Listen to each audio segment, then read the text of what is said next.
Hello, everyone. Whitney here.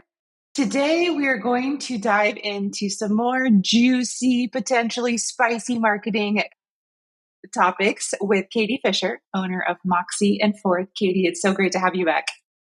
Thank you for having me back. So, you shared with me just before we hit record that there's something that you're seeing going on.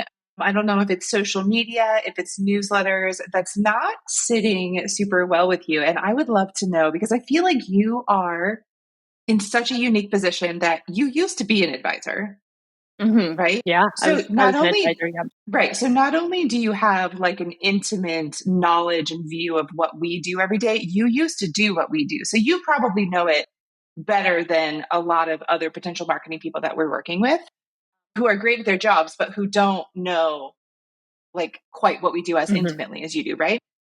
But then you're not doing what we do anymore. You're kind of on the outside looking in and you're seeing how travel advisors are marketing to their audiences. And so hmm it's so interesting. I really want like your gut check of like, what are some things that you see and tell us where and how you see them? Like if it's in a newsletter, if it's social media, how it is.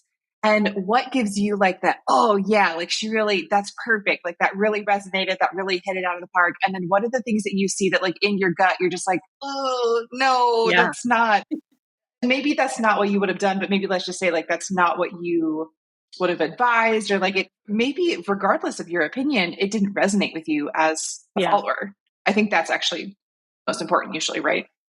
Yeah. No, it's really interesting to be on this side of it now because as an advisor, and I think this is true for any industry or like any small business owner, but when you're in your business, it's so hard to see it from the consumer side. Like we create stuff and we're like, this is amazing. And we hit post or we hit send. But our audience usually sees it a lot differently than we do. For example, like now that I'm not selling travel anymore, I view travel content so differently because now I'm on the consumer side. And I am a big fan. I've decided that Moxie and Forth's entire like angle, the cornerstone of what I preach is personality over promotion, like leading your marketing with your personality, because that's going to kind of guide your messaging. You're always going to be you. So you never have to worry about if your messaging is coming through loud and clear, if you're just being authentic. And right now, the makes me kind of like close my eyes and deeply sigh is when I see a lot of supplier based posting or email sending, where it's just like it's clear that a supplier blasted out some graphics and some swipe copy and said, here you go. And I get it. We're busy as small business owners. So it's easy to go, okay, perfect. My post for today is done, or Oh, my thank email for goodness. today is Yeah, done. check. Uh, Yeah. Done. Get that up, move on to the next task. I, I actually was scrolling on Instagram a few weeks ago, and for a minute, I thought I was like having a stroke. I'm like, what's happening? Because I scrolled and I saw the same post 5 times. Same post, same photo, same caption 5 times. And it was clearly a supplier post. It was, Yep. I can't remember what supplier, it's relevant, but the copy was all the same and the advisor had just swapped out their contact info. And I was like, this is fine. Put a post up, like you're showing up, but it's so forgettable. There's no storytelling to it. There's no pizzazz. There's no personality. So I Agreed. just kept going. The posts that, or like the posting or the emails, and because I do email marketing, obviously that's what I pay attention to more, that really catch my eye as a consumer and make me go, oh, what's this? Is when there's storytelling really woven into it, or a lot of personality. And then, of course, a heavy emphasis on the advisor's brand. And there are a few advisors who come to mind that are doing this so, so well. And it's because they're just being themselves that their marketing really stands out. So I think that's the important thing to like kick this podcast episode off on is that, So personality is what is should be at the forefront. yeah, so I think when I don't know what supplier photo and caption you saw, but I know exactly what you're talking about because they're landing in my inbox too. And I think that the motivation hmm to from suppliers to share this type of content with advisors is well intentioned. Yes. Most of these emails come through saying, we're here to help you. Like, we know that this is what you need. And I would chalk it up to the classic travel advisor says, this is what I need. So supplier partner says, okay, we can do that. But it doesn't get to like the core challenge of the situation. It feels more like a band-aid approach, even Exactly. though it's well intentioned by everyone. Hmm. So if you and I were to workshop this approach of because I'm just trying to think like I don't think that we can sit here and say like advisors who are doing this are bad and suppliers who are sending us content and captions are bad because that's not the case. Like everyone No, is legitimately like doing their best and trying to be helpful. So absolutely. how could we take all of the effort that's already being put in and just say like take a slightly different approach or tweak it like this or try just adding a little bit of flavor and then it will elevate it so much more and make it personal. Like I know I'm really putting you on the spot here, but like can we just like a workshop this out loud as maybe a different approach to this type of Yeah. content? I mean, the first thing that came to mind when you were leading up to this point is I see a couple of advisors like wrapping in pop culture references really well. And they're doing the same thing. They're selling their services, they're showcasing their expertise, but they're doing it in a way that is highly like viral. Like people love to like share those posts, where it's like, oh, it's because of this new Netflix show or whatever. Like they take the information, the current thing that's being promoted by suppliers or the thing they want to sell, they wrap it into something else that's highly relevant right now. The other thing that is really eye catching is again like when people are wrapping in their own story or even a client story. So had those 5 advisors who, like you said, they're just trying to get it done. We're all trying to put food on the table. And I get it. There's some days where I put a post up and I'm like, well, I hope that works because it's on the Yep. list and it need to get done, or that email needed to go out and now it's done. But I think just taking a few extra minutes and tailoring the content to your specific niche, to your audience, because that's the most important and powerful thing in marketing is knowing your audience. Who are you talking to? And when you talk to everyone, you talk to no one. We've all heard that phrase. But I think if someone had taken that supplier post or that supplier email and added in a story at the beginning of it, in the intro of the email or in the caption of the post, I would have stopped to read it. And then I would have been a little bit more interested in hearing what you have to say about this specific product or this specific supplier.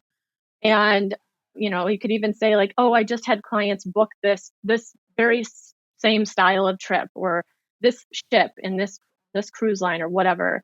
And that would have at least made it theirs. And it doesn't take that much more effort to tailor it in that way. So And I don't think it, go ahead, sorry. I was going to say what I think with the supplier or the product centered marketing, what it does is one, it's oversaturated. Like in a 20-minute span, I saw it 5 times, but it's lacking in personality. And so it kind of makes you blend in with your competitors instead of standing out. Like, why should I book it with you, advisor A, instead of the other advisor who posted the same thing? So I think we can diffuse like to make sure that people's brain waves aren't going to like be distracted down the wrong path. Let's assume that everyone's clients and everyone's market is just following them as a travel advisor and no other travel advisors. You are Mm-hmm. unique in that you are following a lot of travel advisors. So generally, everyone posting something similar isn't a concern. We Right. do it with the DIY with your Yep. content, Yep. right? So, and we're assuming that clients aren't on multiple advisor email lists so that that's never really going to be a problem. So let's just diffuse that like pushback right Mm-hmm. there.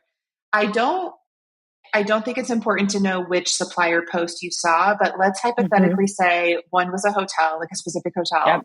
And let's say that maybe another option is like a cruise line and maybe it's a picture of a ship or picture of people on a ship or I don't know. I'm just trying to think of like, okay, challenge accepted. Mm-hmm. I get these supplier emails in my inbox. They include photos of a beautiful, stunning hotel with a provided caption. Mm-hmm. How can I take this that has been kind of provided for me and how can I put my own little storytelling twist on it before hitting post so that it feels unique? Yeah. Perhaps the hotel is one that I have visited. That would be lucky, but let's say that it is. I can tell a story about my experience there or the trip that I was on or what I remember most about that trip and what I think back to fondly of. Like, I can tell a story. Maybe I've never been there, which is probably more likely. Maybe I've had a client there and I can tell their story, what they were looking for, what really ticked the boxes for them, what they came home raving about, whether it was the views, the pool, the breakfast, all of the above, whatever it was. And I can tell their story. Mm-hmm. Maybe I've never been there. I've never had a client there. And this is just an aspirational, I hope to sell this type of thing someday, Yeah. which is probably more often than not the Yeah. case. Yeah. Because I even find, as someone who's been in business for 8 years and I sell a lot of luxury hotels, there's just so many out there to actually say, I've been to that one or I've had clients at that one. It just, all the dice just like don't fall into place like quite that often. So let's assume that it's aspirational. Mm-hmm. Maybe the story is picture yourself here, Yes. I think you that is know?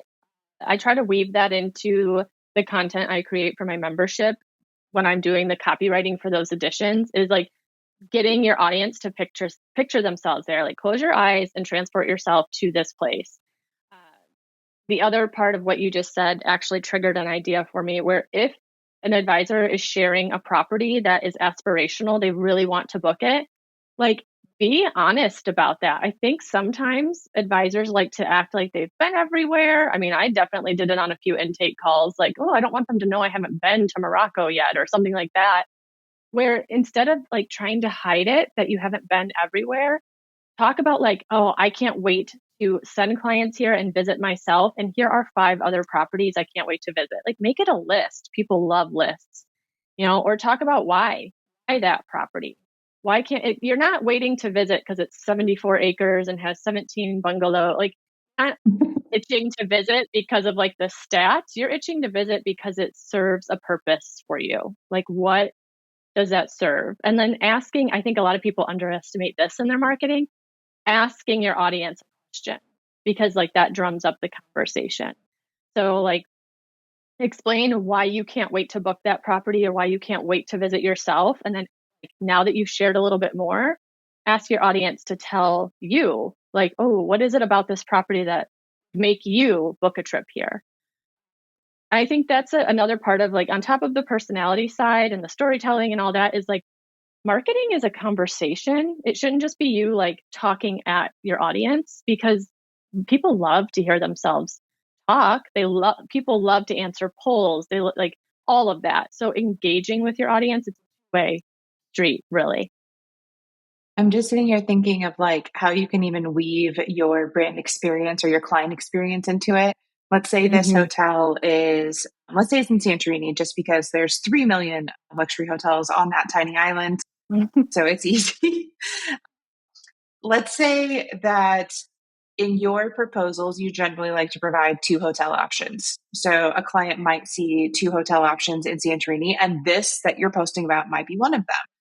Caption could be like, if you're looking for X, Y, and Z, Mm-hmm. location in EO, walkable to fine dining restaurants, great sunset views, whatever, then this might, I'll include this in your proposal, or, this might be the one that Yeah. you'll love. But if you're looking for XYZ, there's another hotel that I really love in a totally different location. And I'd love to chat with you about I love that idea. That would be like, I'm already geeking out over like the email marketing capacity that this that. could be. Like, Yeah. that could be a whole series where it's a peek into your process. It shows your knowledge of the product, and it's almost like a case study.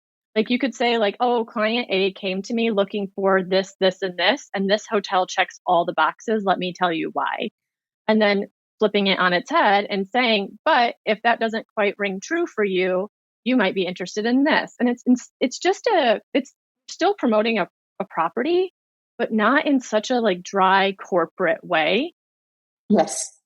And I think at the root of what makes me like, sends chills down my spine when I see like the really dry product promotion, is that like, that's what the big box guys do. Like, that's what they just, they're saying like, oh, book at this hotel and get your free breakfast and your free Wi-Fi, and that's fine. But when Because they people are have no story choosing, to tell. they have no story. And really, when people are coming to a travel advisor, they're not looking. I'm going to stick my neck out when I say this, but like deep down, we all know it's true. People are not coming to us to save money necessarily. They're coming to us for a better value for their money and personalization. I could go to Costco and book a trip. I'm going to get no personalization at all. I might save a Mhm. little bit of money, but I'd Mhm. rather book with a human. And like, I think that's what we need to like reel it in as travel advisors. Like, we aren't the big box guys. And that's like a really beautiful thing that we should be keeping in mind. People are coming to us for the human part of travel, I think. Yeah. And I will say that being able to speak in the ways that we've described about a simple set of 3 or 4 hotel photos that just landed in your inbox with a pre-written caption, that's not going to be a quick turnaround.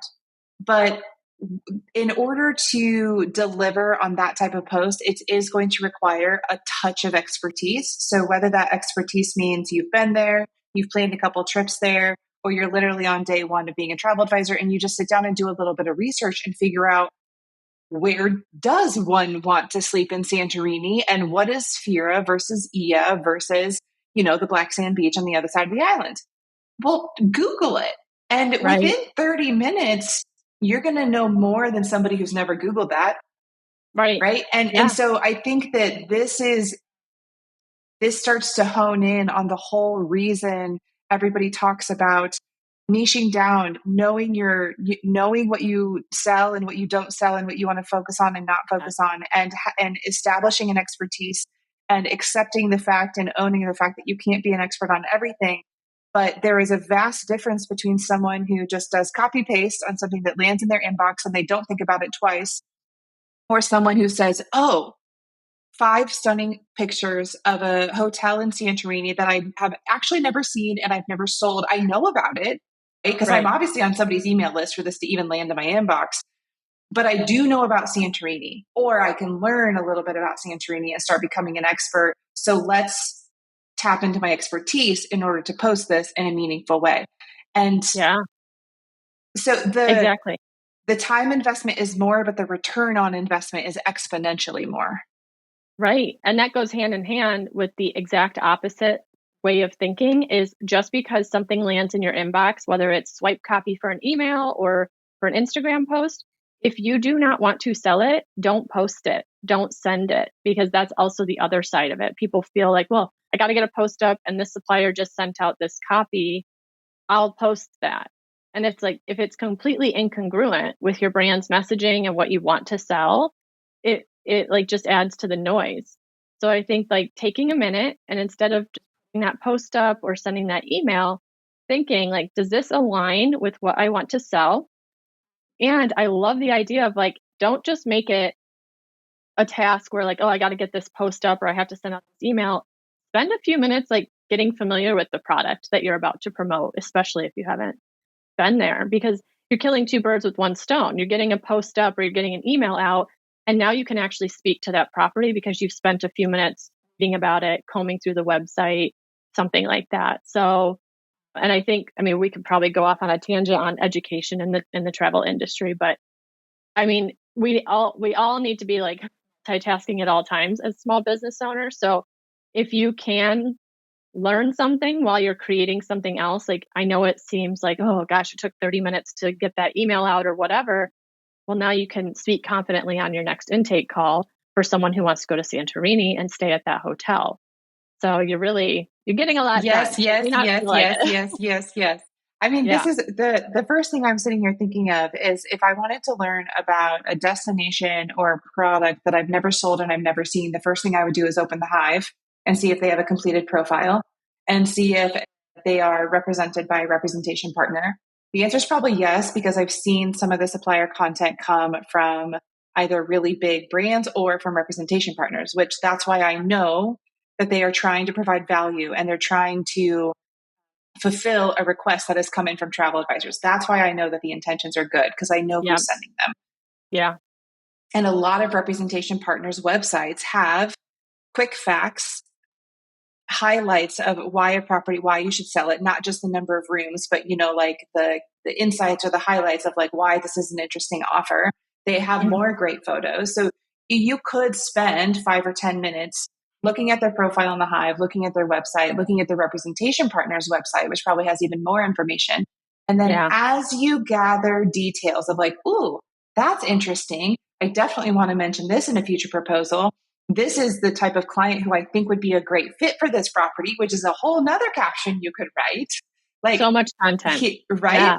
Take those notes in the Hive so that the next time you have a discovery call or a proposal for Santorini, you're like, didn't I already do this research? Well, yes, you Right. did. Here it is. Right. Yeah. It's all like, and that's what I It's love all about small. connected. It's Yeah. all just, That's what I just love about like small business and marketing in particular is people will be like, I don't know what to post. And I'm like, there's a million angles of your business you can post or email and weave into your marketing. And like, I do actually love that suppliers and rep companies take the time to send out content, but they have to, just like I have to do in the DIY, my membership, they have to make it general for everybody. yes, It is our job yes. to customize it. Like as advisors, it is your job to spend those few extra minutes and give it some pizzazz. Like, it because I will see, after 6 years in this industry, going on 7, I know a lot of advisors and I'll see some of their content and I'm like, I know you're not that buttoned up in real life. Why are there no emojis in this caption? Why is there no razzmatazz in this email? I Like, love it. and so I think making sure your personality comes through. And I actually have, if you'll allow me to nerd out for a minute, I have some like Yes. fun statistics on the power of like personal branding and storytelling. Give me So all the numbers. stories and storytelling in marketing is 22 times more memorable than facts alone. So if you say like this hotel, blah, blah, blah, 5 bullet points, they're going to be like, cool. And they're going to move on. But if you weave a story into it, even if it's like, oh, this hotel has a really cool coffee making class. My favorite coffee is this, blah, blah, blah. Like right there's a story. It doesn't need to be a full story. It can be a snippet, a little like peek into who you are as a person. That's all you need to do. But also, I love this. 68% of consumers say that storytelling content influences their purchasing decisions compared to 36% who make a purchase over like because of promotional content. That's a huge difference that, Yeah. someone sees something and there's a story behind it because we make purchases based on emotion. Yes. Very few people make purchases based on fact or Yes. logical, rational thought. Like, I really need a new vacuum cleaner. I don't care what it costs. My dog won't stop shedding. And like, it makes me emotional to see all this dog hair everywhere. I'm going to buy the first vacuum cleaner. Like, so if someone tells me a story about a vacuum cleaner that changed their life, sign me up. Here's my credit card. Yep. And so then the last one that I really love is that brands that use storytelling, and I think this is really important in travel because we love to retain clients. Brands who use storytelling see a 20% increase in customer retention rates as compared to those who don't.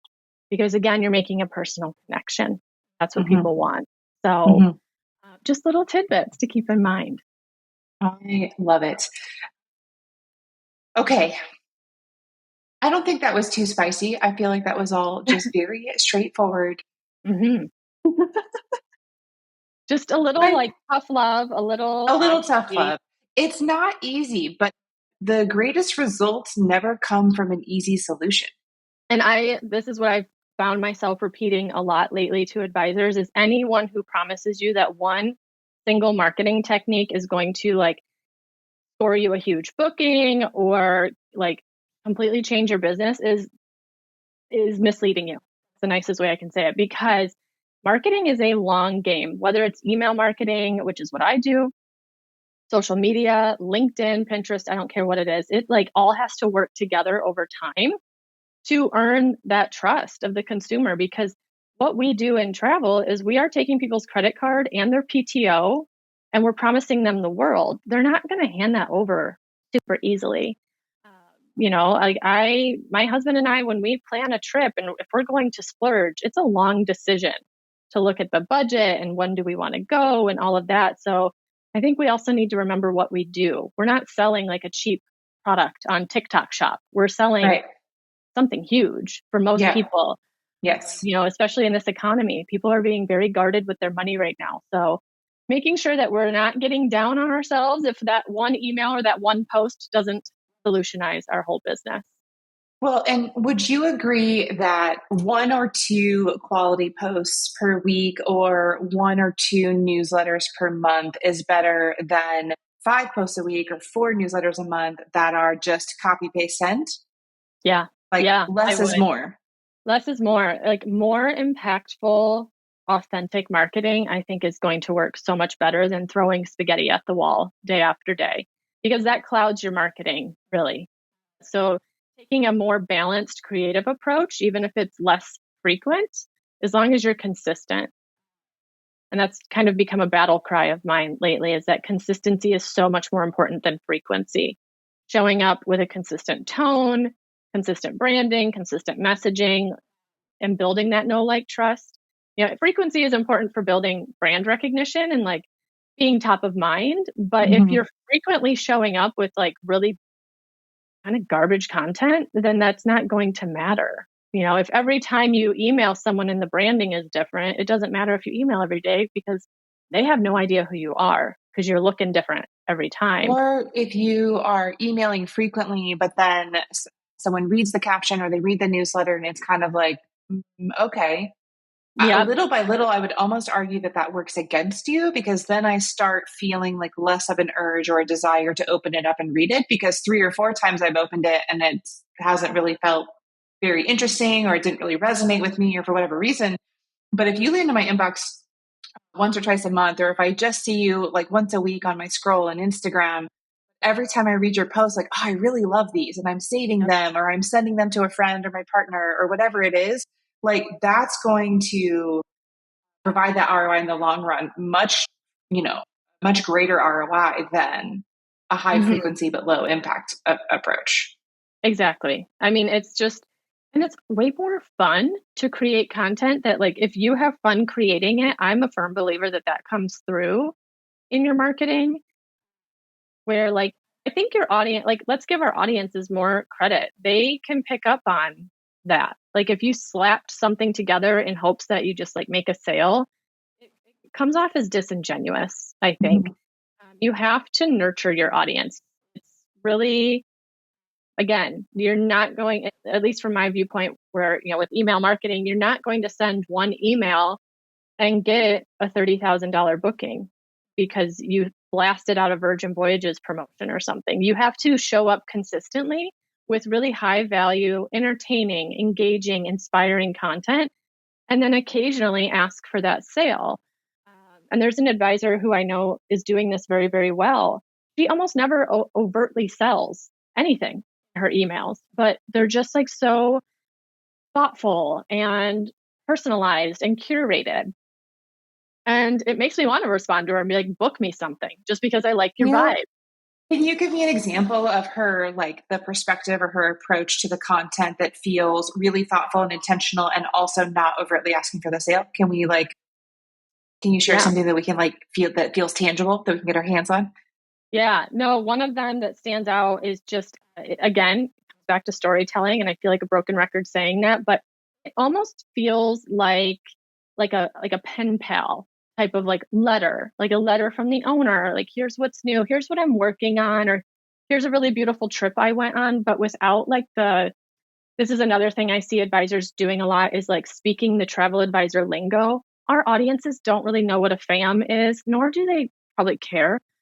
Yeah. Like, as far as like the dry components of a FAM, that like you're with a group and it's a supplier and they lead you and all that, but talking about like the emotion that comes from it.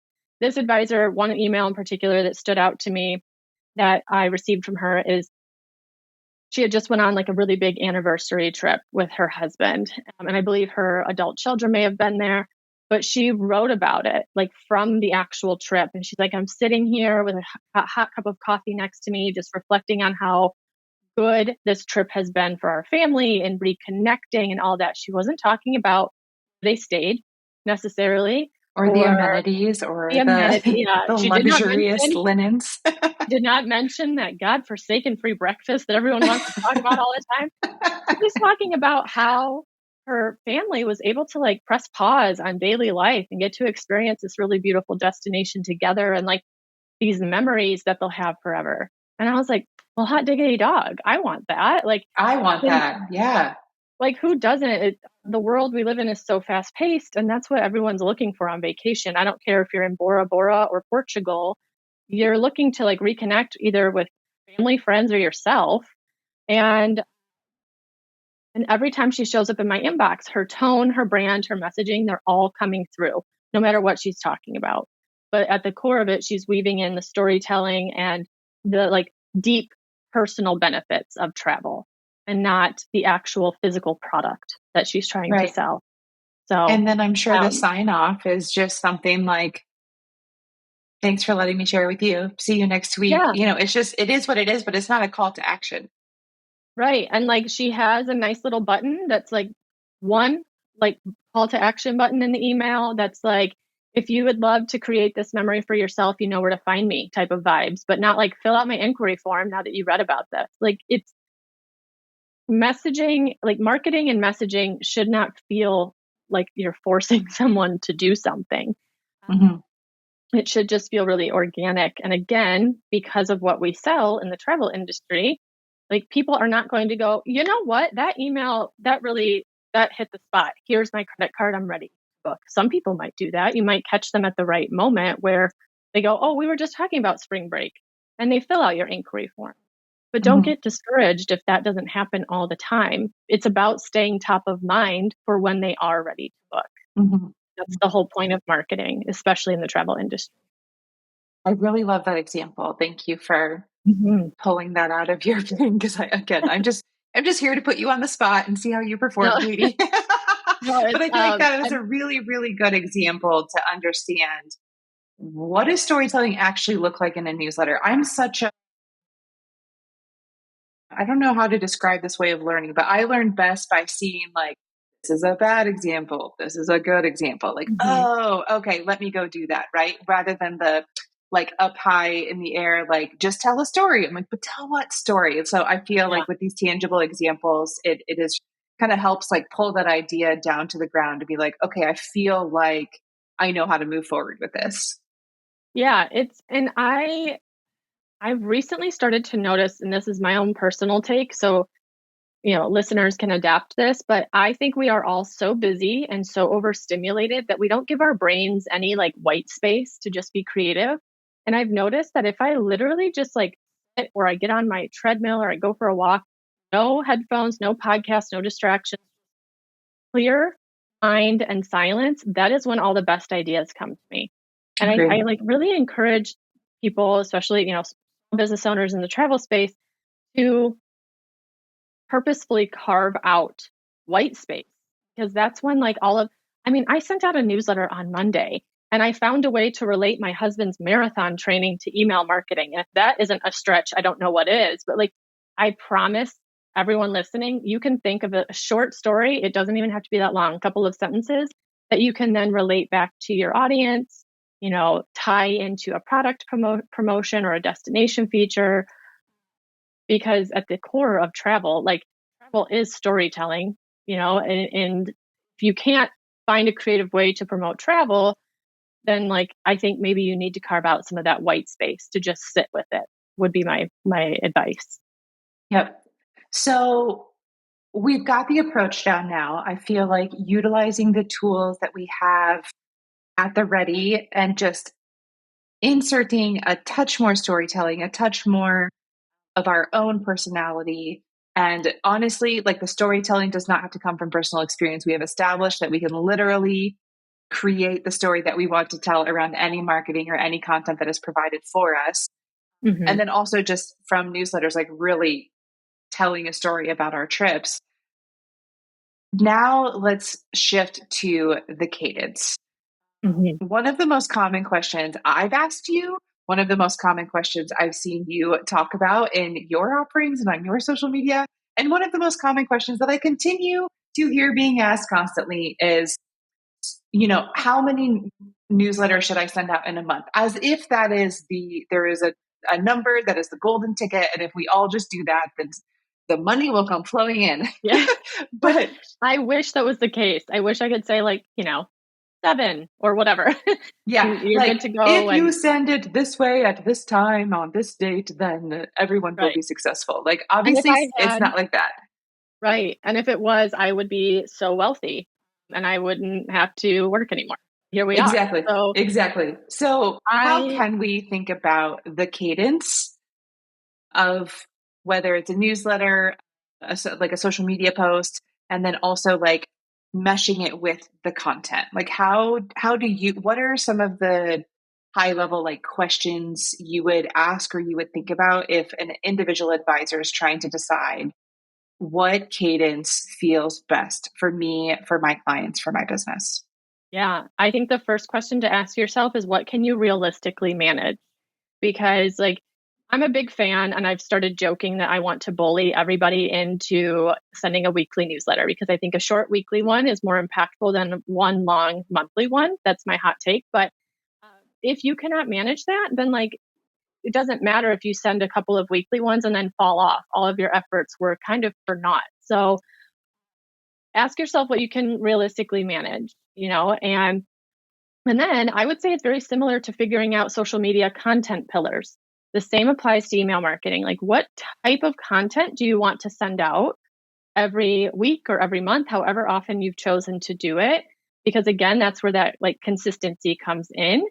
And creating templates really helps too, because then you're not starting from scratch every time. You have like an outline, and we just did this for you during your project where you have a general outline that gives you an idea of what type of content to share Mm-hmm. in your newsletter.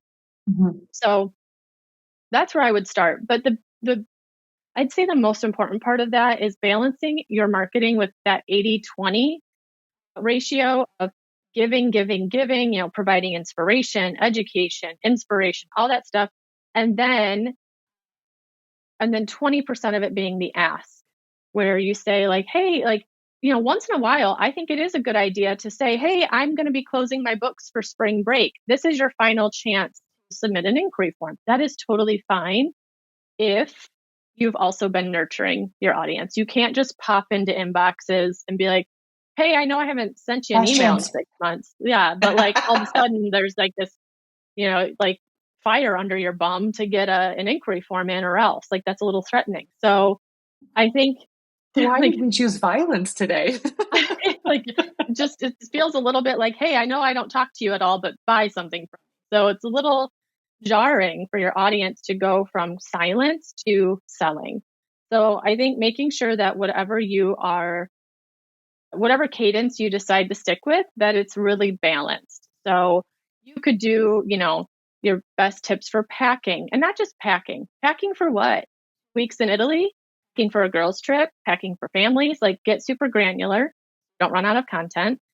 You could do top destinations. Again, going back to that aspirational content, maybe share something about like what 3 new places you plan to visit in 2025. That could spark something for your audience. Again, connecting with people. It's okay to talk about yourself once in a while and talk about what you hope to gain from your travels in 2025. You could do things like top 10 roundups, top 10 cafes in Paris that you absolutely can't miss. Doing all of that to warm them up. And then that's when you can start to mix in those promotional emails.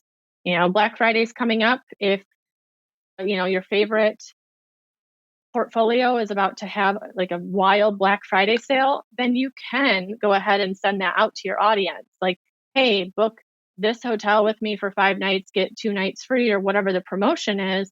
But you cannot do that and do it well and do it successfully. I mean, you can do it, recommended, but if you've been warming up your audience and nurturing them and inspiring them on a regular basis, then you can mix in that promotional content. And weave a story around the promotional content. Again, Like yeah, don't just like cold pitch. No. I'm not a big Black Friday person, but I know that there are a lot of Black Friday deals out there. So like let's hypothetically say that one is for a collection of hotels that has a lot of resorts, or if it's just one hotel that is a resort, tell a story around why you would go there. What Mm-hmm. can you look forward to while you're there? Is it ideal for a couple's getaway and to leave the kids back home? Is it ideal for a girl's getaway?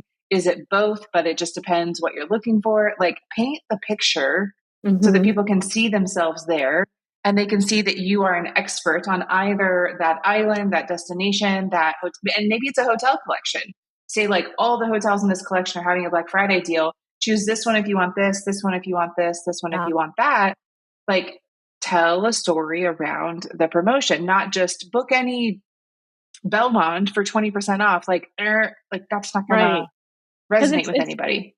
yeah, again, people are being more mindful with their spending, and I think people need to be wooed a little bit more. I mean, it's like going out on a first date and asking someone to marry you. Like, slow down, like you gotta finesse it a bit, So, and again, the big box guys, they're going to be blasting those promotions out. The hotels themselves are going to be blasting those promotions out. Exactly. So why would someone book with you as opposed to booking direct? Tell them If what you do. if our content, let's just say it's a resort in Mexico, if that resort is posting their promotion and if we are posting their promotion, if our content looks the same, i.e., we're just hitting copy, paste, send on some promotional photo and caption that we received, then the client is really not going to understand why they should book with us. Right. But if our post is promoting the same exact promotion, but what we are writing and what we are sharing is really our personality, we're telling a story, we're talking directly to our clients, we're painting that picture, then they could absolutely go directly to the website or to us, but it feels like it's going to be a no-brainer that they're going to be like, well, she knows what she's talking about. I actually Right. resonated with what she wrote. I want to book with her. Right. I mean, and there's so many ways to weave in storytelling. You know, Again, I feel like I could talk for hours about that, but it's like, again, the other part of it is making sure your storytelling, is, I don't want to say riveting. You don't need to be winning a Pulitzer here, but like making sure that it's like fun and approachable. And because, you want to relate to your audience. So if I was promoting a hotel or a resort in Mexico, I might tell you about the first time I tried tequila and how it did not go well. And and how like right down the road from this property, there's a great place where you can tequila tasting. That's more memorable than the property, the hotel chain itself saying book 3 nights, get one free. So, because someone might comment or reply to that email and be like, oh my gosh, same. I also don't do well with tequila. And then it becomes a conversation. And now you've Yeah. added a human touch to it. So Yes. I think, again, we have to remember we are not huge corporations, and that is what makes us stand out. We provide that human touch, that customer service, the personalization that people don't get when they just go online and book a hotel room. Can we go back to when you said like 80% give, 20% ask? Mm-hmm. And just like in terms of the content. So when you think about an ask, does that mean that 80% of our newsletters like literally don't have any call to action at all? Like, not even here's a link to my form? Or is it all newsletters have some sort of like get in touch with me, but only 20% is like the overt fill out my form to get started? Yeah. Like, can you Yeah. talk me through this a little bit more? I think it could be done either way. I mean, there's times where I've sent out newsletters where it's literally just like, "Hi, it's Monday. Here's a couple of quick email marketing tips," and then I gotta go. Like, there's no buttons, there's no links. It's just like I'm giving you something, and I'm gonna get back to what I'm doing. And then there's times where there's one call to action, and it's a pretty overt call to action. And I would say I have seen some newsletters where there's so many buttons and links and places to go out of the newsletter that, like, that's, even if it's not an ask, even if you're trying to inspire, like, there is such a thing as too much. You don't want people leaving your newsletter to go to like a million different places, um, unless all of your calls to action are to the same place, your website or your services page or something like that. But I think in like a typical newsletter, I like to save the very bottom of the newsletter for the ask, where you can do, I love a good PS. I think they're very powerful. Or like I've seen some people do, and I do this as well, like a TLDR, like too long didn't read, where you summarize the whole point. Mhm. So let's say, using that example, if your whole email is about like, oh, 3 different spring break options for families with small children, and you've outlined it and you've made it like, you've talked about the benefits for the parents and you've inspired. At the end, you could say, hey, P.S. Spring break is booking up very, very fast for 2025, and I don't want you to miss out. Like, if you want to get started, I highly recommend it. Here's the link to schedule a call, or here's my inquiry form. Mhm. Where like, you're just saying like, hey, this all sounded great, didn't it? Like, let's get yours booked. But if you were to just send out a newsletter that was like, spring break is booking up, like, and you kind of like put no effort into inspiring them, and it's just like, book a call now, people are gonna be like, Yeah. well, but like, book a call about what? Like, you didn't light me up at all. Right. So Right. making Right. sure, and then when we're talking about it in terms of like, let's say a whole month, if you're sending weekly newsletters, if 3 of those weeks are just like fun, inspirational, engaging type of content, you could send one out that is like very blatantly promotional. Go for it, because the previous 3 weeks you've buttered them up. So just making sure that it's balanced in that way, whether it's in one newsletter or spread out, is fine, but you just don't want to be blasting out promotion after promotion. And I know Sure. some advisors also have, like, through their host or their consortia, their host or consortia will like send out newsletters on their behalf, like making sure that if that's something you have set up, that it aligns with what you want to be promoting and how often you want to be promoting that.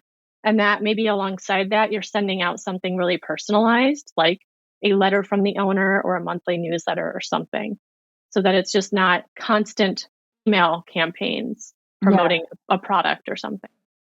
So there's a lot here to kind of absorb. So tell me if I don't hit the mark a little bit. But what I'm hearing you say is it's totally okay if every single newsletter has some sort of a button Mm-hmm. or like get in touch with me, or if you're interested to have a similar experience.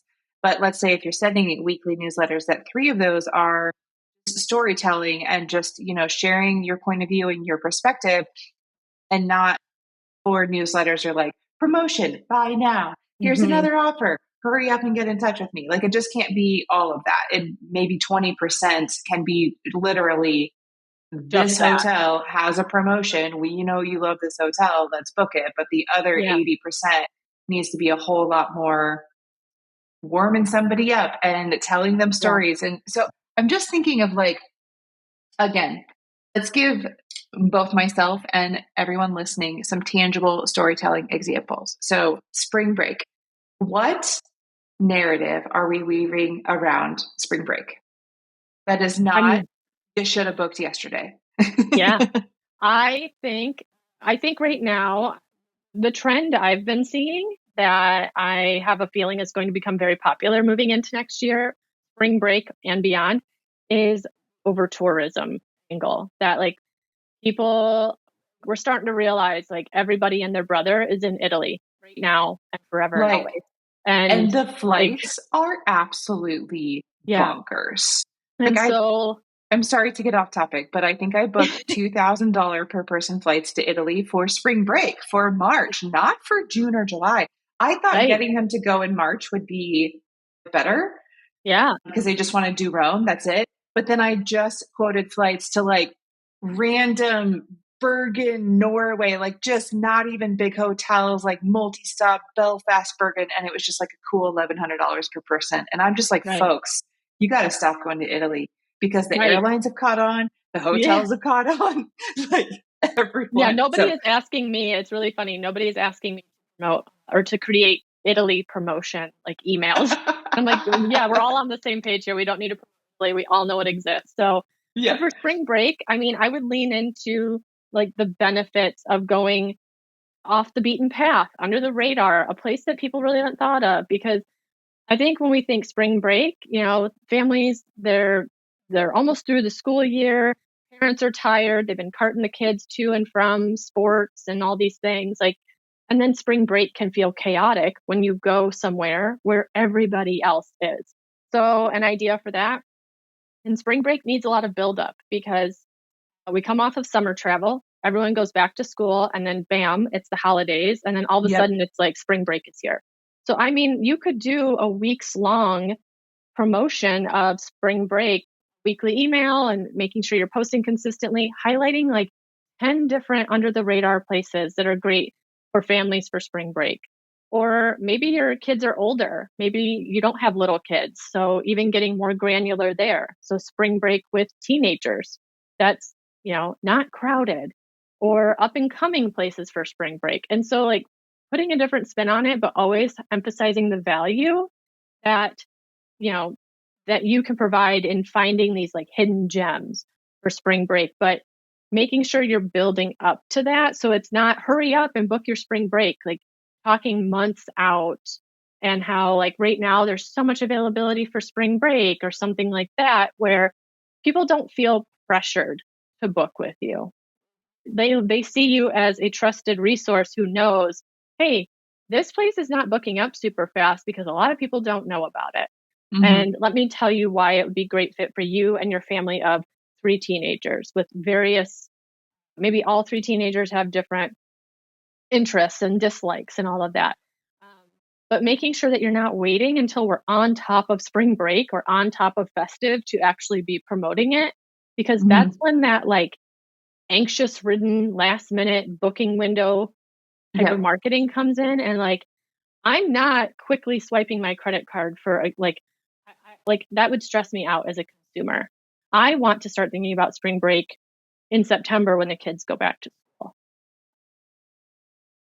I love that approach, that kind of storytelling angle. And just to throw another one in there, and this is why it's so important to know your audience. I don't have any interest to go lay on a beach for spring break. Yeah. And so I think that also knowing your audience a little bit and understanding spring break can be so many things. Spring Mm-hmm. break can sometimes there's so much power in just a change in destination, right? So, like last year, we went to Austin for a week and just Yeah. had really good food and enjoyed really good weather that was nicer than where we live, Mhm. like much warmer than where we live. And so sometimes spring break is about a change in scenery. It's not about like an all inclusive beach situation. Mhm. Sometimes I've had a lot of families go to Europe and just have like a city break. Yeah. And so they are there when it's not as busy. It is cooler. So they're not like suffering from the oppressive heat and crowds of the summer. And so they get to have like that change in scenery, but they also get to have like the cultural kind of approach, just exploring a new culture is what I mean. And so I think that like spring break can mean so many things, Yeah. and tapping into like what is, just like we talk about, like what's your version of luxury? Like what does luxury mean to you? What does spring break mean to you? My guess is that the Mhm. holidays and the school year have been absolutely crazy and hectic. So let's not plan a spring break trip that feels crazy and hectic. Exactly. The other part of it that I, again, touching back on what we said earlier about marketing being a conversation, instead of like telling your audience what they should want, ask them what they want to see more of. I really love, I mean, I work inside of Flowdesk, an email marketing tool, exclusive. It's the only platform I work inside, but they just introduced this new feature where you can build polls into your newsletter. And so you Cool. could let your audience dictate your marketing over the next few weeks around spring break. You could do a this or that type of situation, and then not only does it make content creation easier because you literally have people telling you what they want to see and hear from you, but it's also providing you a ton of data. Maybe you think everybody on your email list or in your ecosystem really wants to see like, Cancun spring break stuff. And it turns out none of them are interested. They want something more akin to what you just mentioned, which is low key, domestic. Maybe they want to do, my husband loves snowboarding and he loves to go later in the year, like March, April, when a ton of people aren't there because they've already gone in January, February. So knowing what your audience wants by asking them would be a great way. That's another piece of email marketing that I encourage advisors to include is in that like final sign off or at the end of your newsletter. Like if you're asking for the sale, give them another option. If you're like, hey, if you're ready to book spring break, here's my form. If not, hit reply and let me know what questions you have about booking festive or booking a summer getaway. and like keeping the door open for conversations instead of just always assuming that we know what our audience wants, I think Mhm. is a really good thing to keep in mind. Mhm. I love this. And Kaytee, thank you for following my lead and just kind of going along with me and trying to come up with ideas on the spot, because that is not what I coerced you in with like a nice spicy marketing conversation and then just like bombed you with unexpected come up with ideas now. And I think you did well. So thank you very much All for going right. along with me. Thank you. But there's so much opportunity, almost to the point that it can be overwhelming. I think that if you learned anything from listening to this, I think we could sit here and riff for days, Yeah. but that's not the point. The point is riff for a minute, like go on a Hmm. 30-minute walk and jot down all of your ideas. I have ideas and ideas and ideas for days that have never been executed. And I think that that Hmm. is actually where a lot of people can just start to see like a little bit more ROI. So Yeah. block your time, write down the ideas as they come to you, just set a time on a weekly or monthly basis, and then sit down and just write the newsletter and make it feel like you're talking to Yeah. a friend, and then hit send and move on with your day. That's it. Use the fabulous content that suppliers are working hard and taking their own time to provide for us, and just apply an extra 10 minutes Hmm. to like weave in your own little story about it before hitting send. And it's going to have far greater impacts. Yeah. And That's if my you takeaway. still, yeah. And if you still find yourself just with that blank screen syndrome where you're like, I know I have a million ideas, but like as you go to open a window to type an email or a blog post or whatever, then you can come on over to Moxie and Four. I'll do it for you. Honestly, so I'm new to the DIY group, but I will say you also have to know yourself as a content Hmm. person, as a writer, as a marketing person. And I know that my struggle is not ideas, my struggle is execution. And Hmm. so in joining the DIY, I also know myself in that staring at a blank screen is just like, I Yeah. would rather be doing a million other things. But when you provide these very high quality, superb newsletters, it is so much easier for me to open up content that is ready to go. And I can either say, this is absolutely on brand or this is not on brand whatsoever, and just very quickly make a decision as to whether that is a newsletter I'm going to use.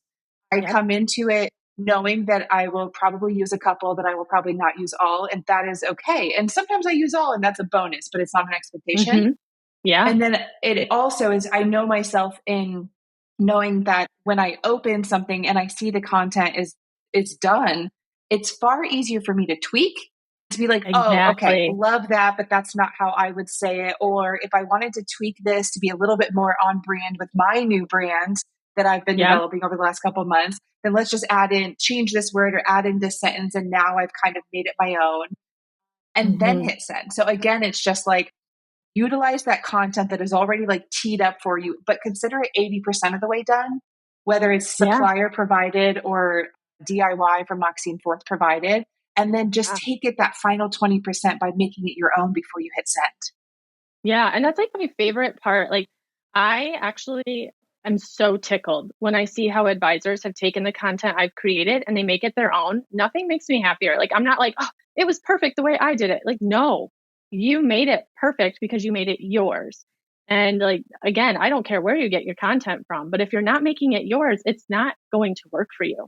That's the Right. end. That's the end of the story, like, end the podcast here, because that I think that's the biggest takeaway I want people to understand is that content that does not really highlight your authenticity and your personality is never really going to land with your audience because people are savvy. They can see right through that. So I Right. absolutely am just, I like my feet and giggle like a little girl when I see someone sent out one of the newsletters I created and they put a twist on it. And I'm like, amazing, standing ovation. It's incredible. Fabulous. So yeah. Tell everyone quickly where they can find Moxie and Forth, and specifically the DIY, if this is the first time they're hearing about it. Yeah. So you can go to my website, maxieandforth.com. I'm also on Instagram. The DIY is a email marketing resource hub. I also host one mini training per month and pair a resource with that so that it's not just a mini training, you can actually execute on it. And it enrolls again in January of 2025. So it's not open all the time, but it will be opening again in just a few months. I mean, it's almost the end of October, which is It wild to is say. already. Yep, that's So true. it opens every few months for new members, and I drop content weekly in there for your email marketing needs. And we talk about storytelling and repurposing and flow desk tips and tricks and all of that in the mini training. So there's always something new and fresh inside the platform. Amazing. Kaytee, it's always such a pleasure to have you on, and I always learn so much. So please come back soon, and thank you so much for your time today. Thanks so much for having me.